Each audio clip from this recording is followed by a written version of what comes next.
നമസ്കാരം. തിരുവാഭരണ ഘോഷയാത്ര, മകരവിളക്ക് എന്നിവയുമായി ബന്ധപ്പെട്ട പോലീസ് ക്രമീകരണങ്ങൾ പൂർണ്ണ സജ്ജമായതായി ജില്ലാ പോലീസ് മേധാവി വി വിനോദ് കുമാർ.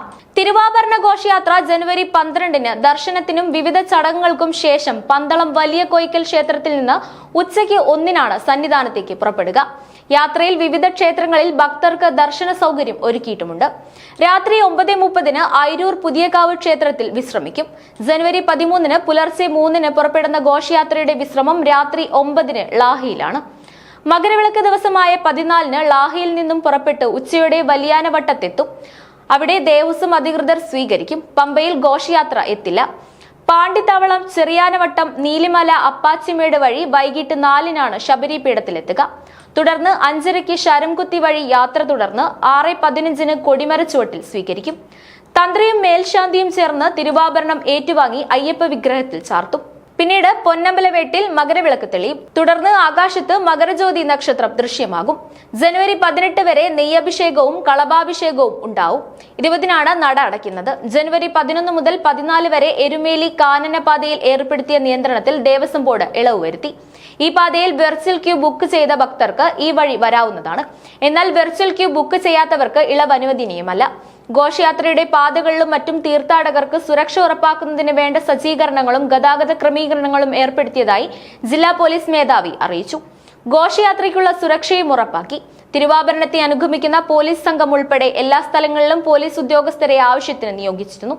14-ന് തിരുവാഭരണ ഘോഷയാത്ര കടന്നുപോയി കഴിഞ്ഞ് ഭക്തർക്ക് പമ്പയിൽ നിന്നും സന്നിധാനത്തേക്ക് ദർശനത്തിനെത്താവും.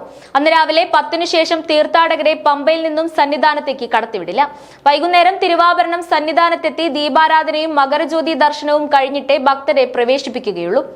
13 വരെ സ്പോട്ട് ബുക്കിംഗ് 5000-ആക്കി കുറച്ചു. 14-ന് 1000 മാത്രവും. ഇതിനുള്ള സൗകര്യവും പമ്പയിൽ നിന്നും നിലയ്ക്കലിലേക്ക് മാറ്റുകയും ചെയ്തു. വെർച്വൽ ക്യൂ വഴിയുള്ള ബുക്കിംഗ് 14-ന് 40,000-ആയും ദേവസ്വം ബോർഡ് നിജപ്പെടുത്തിയിരുന്നു.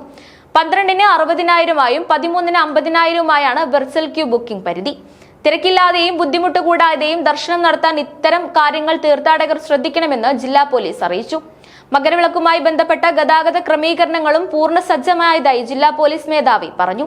വിളക്കിന് ശേഷം നിലയ്ക്കൽ നിന്നും പുറത്തേക്കുള്ള വാഹനങ്ങൾ ഇലവുങ്കൽ, കണ്ണമല, പ്ലാപ്പള്ളി, ലാഹ, പെരുന്നാട്, വടശ്ശേരിക്കര എന്നിങ്ങനെ യാത്ര ചെയ്യണം. എരുമേലിയിൽ നിന്നുള്ള വാഹനങ്ങളെ റാന്നി, ചേത്തോങ്കരയിൽ നിലയ്ക്കലേക്ക് തിരിയാൻ അനുവദിക്കില്ല. മന്ദിരംപടിയിലേക്ക് ഇവ തിരിഞ്ഞ് യാത്ര തുടരേണ്ടതാണ്. എല്ലാ പാർക്കിംഗ് ഗ്രൗണ്ടുകളിലും ഭക്തർക്ക് വിവിധ വകുപ്പുകളുമായി ചേർന്ന് ആവശ്യ സൗകര്യങ്ങൾ ഒരുക്കിയിട്ടുണ്ട്. വിളക്ക് കഴിഞ്ഞാൽ ഉടൻ പമ്പയിൽ നിന്നുള്ള അറിയിപ്പനുസരിച്ച് വാഹനങ്ങൾ പുറത്തേക്ക് വിട്ടു തുടങ്ങും. ഗതാഗത ക്രമീകരണങ്ങളുടെ ഭാഗമായി മേഖലയെ 13 ഡിവിഷനുകളായി തിരിച്ചാണ് പോലീസ് ഉദ്യോഗസ്ഥരെ ഡ്യൂട്ടിക്ക് വിന്യസിച്ചിരിക്കുന്നത്. നിലയ്ക്കൽ മുതൽ ഇലവുങ്കൽ വരെയുള്ള 1-ാം ഡിവിഷന്റെ ചുമതല ജില്ലാ ക്രൈംബ്രാഞ്ച് ഡിവൈഎസ്പി കെ വിദ്യാധരനാണ്. ഇലവുങ്കൽ മുതൽ പ്ലാപ്പള്ളി വരെയുള്ള 2-ാം ഡിവിഷനിൽ തിരുവല്ല ഡിവൈഎസ്പി എസ് അഷാദ് ചുമതലയിലുണ്ട്. ഇലവുങ്കൽ കണ്ണമല വരെയുള്ള 3-ാം ഡിവിഷന്റെ ചുമതല narcotic cell DYSP J Umesh കുമാറിനാണ്.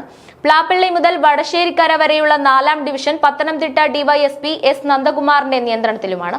13 വരെയുള്ള മറ്റ് ഡിവിഷനുകളുടെ ചുമതല പോലീസ് ഇൻസ്പെക്ടർമാരെ ഏൽപ്പിച്ചിട്ടുമുണ്ട്. ആവശ്യത്തിന് സ്ട്രൈക്കർ സംഘങ്ങളെയും നിയോഗിച്ചതായി ജില്ലാ പോലീസ് മേധാവി അറിയിച്ചു.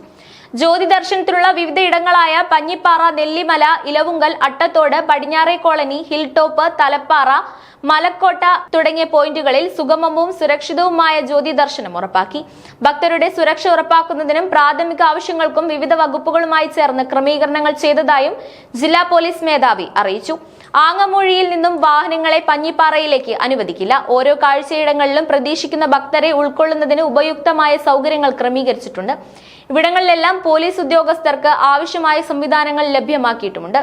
ഓരോ ജീവിതവും ഓരോ കഥകളാണ്, വേറിട്ട കഥകളുടെ ഒരു കൂട്ടായ്മ. വേണമെങ്കിൽ നമുക്കതിനെ ഒരു നോവലെന്ന് പേരിടാം. അതുപോലൊരു നോവലല്ലേ നിങ്ങളുടെ ജീവിതവും? എന്താ, ശരിയല്ലേ? നിങ്ങളുടെ അനുഭവങ്ങൾ, കഥകൾ എന്തുമായിക്കൊള്ളട്ടെ, അത് കേൾക്കാൻ DNA ന്യൂസിലൂടെ ഞാൻ എത്തുന്നു. കഥ പോലൊരു ജീവിതം, അതിനായി ഞാൻ നിങ്ങൾക്ക് വേണ്ടി കാത്തിരിക്കുന്നു. നമുക്ക് ഒന്നിച്ച് കാണാം, കുറേ കാര്യങ്ങൾ സംസാരിക്കാം, വേദനകൾ പങ്കിടാം. നിങ്ങളുടെ വിഷയങ്ങൾ, അനുഭവങ്ങൾ അത് ഞങ്ങളെ അറിയിക്കേണ്ട വിലാസം താഴെ കൊടുക്കുന്നു.